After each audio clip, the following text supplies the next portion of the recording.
ஒன்று ரெண்டு காற்றுல பறக்குமோ இல்லையா, மீதி வந்து அரிசி மேலே உட்காராதுங்க பச்சை கிளிங்க மட்டும். ஆனால் புறா அங்கே இருக்குது பாருங்களேன். இருக்கிற பறவைகள்லே ஒரு அன்டிசென்ட் பறவை எதிரானா புறா தான்.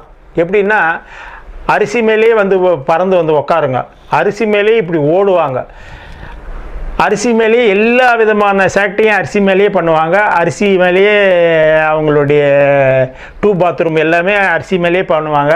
ஆனால் கிளிகள் வந்து அப்படி கிடையாது, ரொம்ப டிசிப்ளினோட இருப்பாங்க. அன்டிசிப்ளின்னா இப்போ புறா தான். அவங்க வந்து ஏகப்பட்ட அரிசியும் இறைச்சிடுவாங்க, அசிங்கமும் பண்ணுவாங்க. இதை எல்லாத்தையும் நம்ம வந்து ஈவினிங் ஆனால் வந்து எல்லாத்தையும் வந்து க்ளீன் பண்ணணும். இப்போ வந்து இல்லைன்னா வந்து புறாக்களுடைய இது ஸ்மெல் அதிகம் ஆகிடும்.